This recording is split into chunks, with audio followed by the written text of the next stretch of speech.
give you. God does not multiply money. If you want your money to multiply, go to the marketplace. God is not a money multiplier.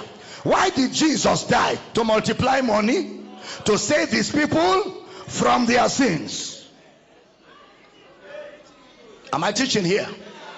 So when the preacher says sow a seed so that God can meet your need, tell him no, sir. God doesn't need my money to meet my needs.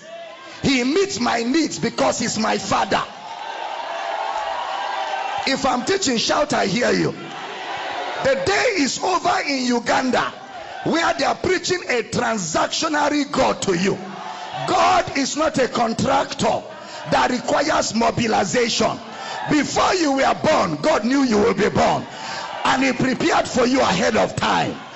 God does not react, God proacts.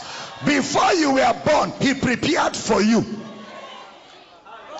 He is not waiting for you to give before he gives you. That's not a father. How many of you in Uganda pay your father to talk to you? That when you want to see your father, you come with some shillings, Ugandan shillings. Daddy, I want you to talk to me, but since you have not been talking to me, let me see if I can motivate you. Take 10,000 shillings. Then your father will say,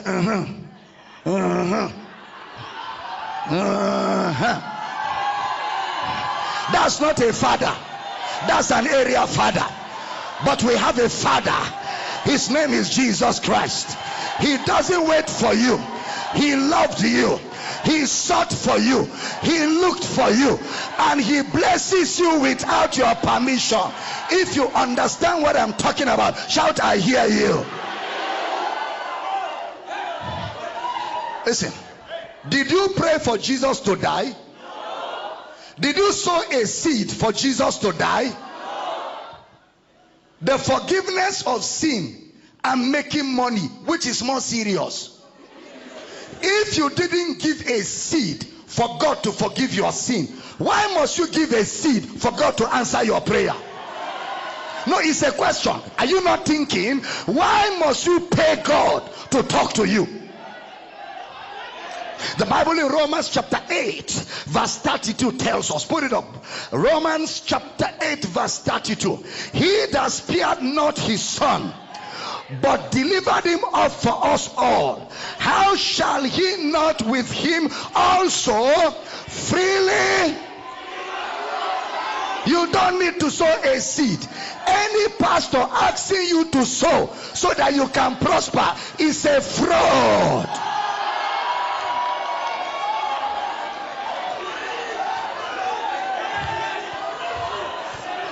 How shall he not also with him? How much? How much? Turn to your neighbor and say it very loud. Let everybody in Uganda hear your voice. Everything that comes from Jesus is free. Anything you pay for is not from Jesus.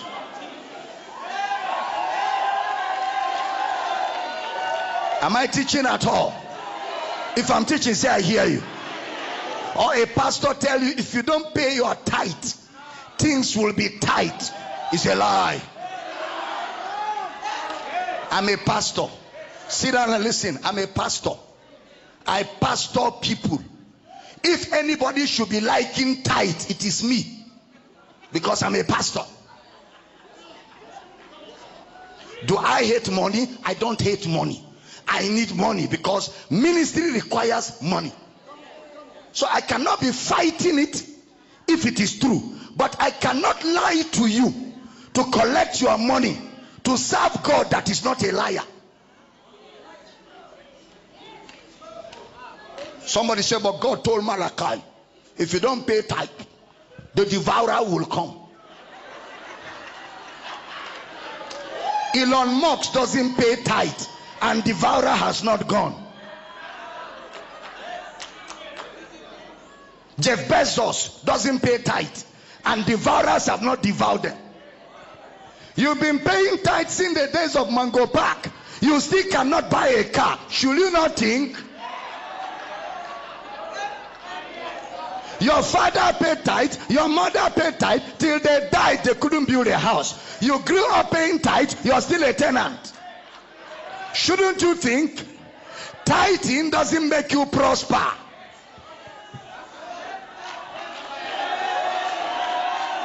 Listen, this is one of the reasons why Ugandan pastors were afraid of me coming to Uganda. But their fear has come on them, because I came to set you free so you can serve God with joy. Am I talking to somebody here?